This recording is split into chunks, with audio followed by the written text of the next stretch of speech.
We're here today with Miss Patricia Gladden. We're going to be talking about the riots of 1968 here in Baltimore.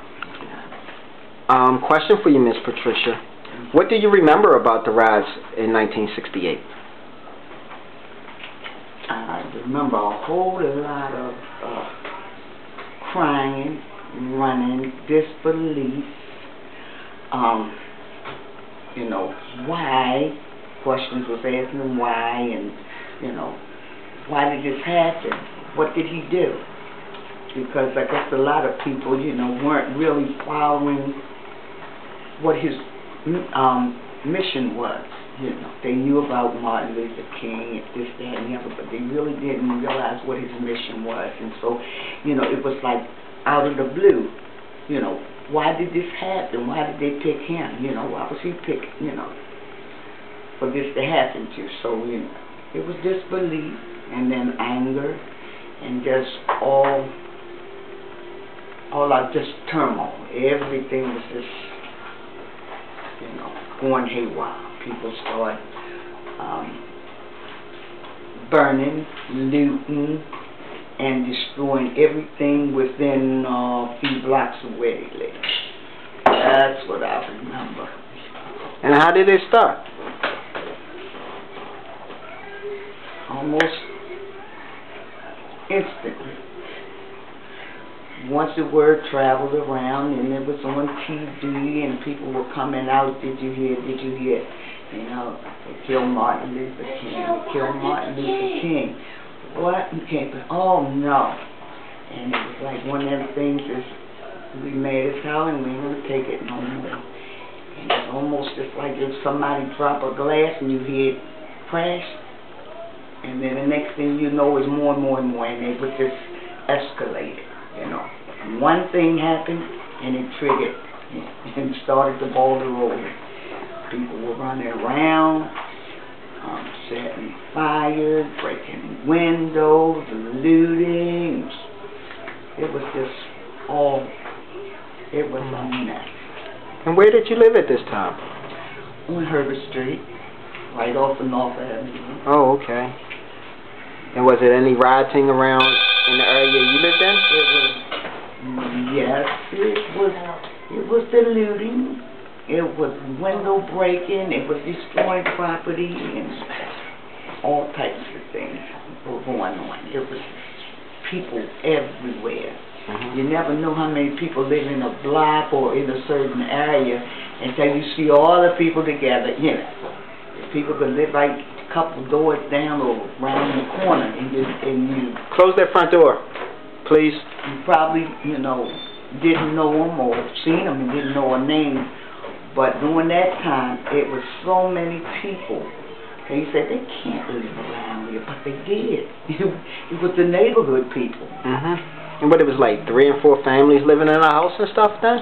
Basically, 3 or 4 families living in a house. Some worked during the day, some at night. There was kids and everything. And it was more people than I had ever seen, in one area at that time, unless it was a parade or something going on. And something was going on. Yes, ma'am. And at this time, the National Guard had came in, I think? Yes. The National Guard came in. Like they was on the roof, they was in the side streets, they was on the main streets. They even had, what you call them little Jeep things that they ride up and down there? They were riding up and down the street. They had the guns, and they was marching up and down the streets and telling people to get in their houses, get in your homes, and everything. And then once night fell or got kind of dark, people was out looting and breaking into places and dragging stuff home in carts and everything, and it was like, throwing out their stuff, bringing in. It was a time. Looked like some people say, okay, now I needed this and I needed that, and it's time to get it. So I don't know whether the focus was on Martin Luther King being killed or the focus was something, I need something and this is a good time to get it. You know. I understand. But it was terrible. It was a terrible time. And what stood out to you during this time for the rioting, and how long did it last? It lasted a few days. But see, the thing is when it calmed down in one area, it was still going on in another area, all parts of the city. Yes. You know, where it may calm down maybe in a couple of days on North Avenue, you know. East Baltimore, you know, it may have been a couple more days before that was under control. So it was like, you know, like little fires propping up here, there, and there. Yes. And as soon as this one is calm, then they got to go to the next one, or that one pops up.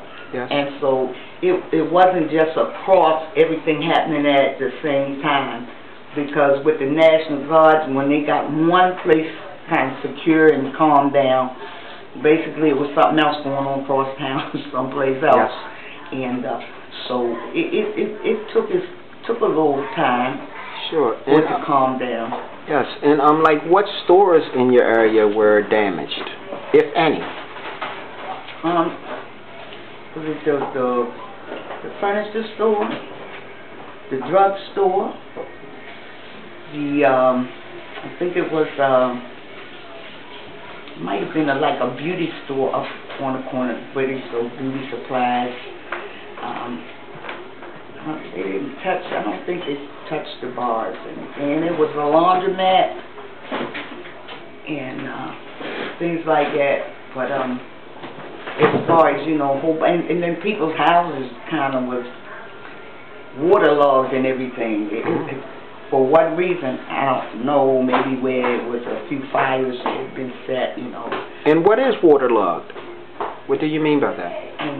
That means either a hose or something was put in there to flood the houses. Oh, okay. Flood the houses out.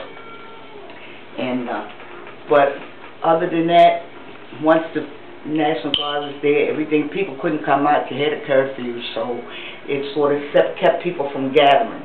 Yes. And so if you didn't have a lot of people together, it kind of smoothed things out because they weren't able to congregate. Yes.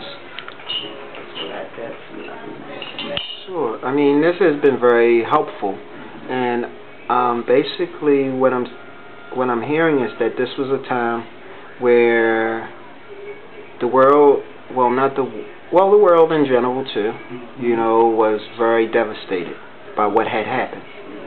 And what I would like to do is thank you very much for sharing your experiences with this. Sure. And you have a good day. You do the same.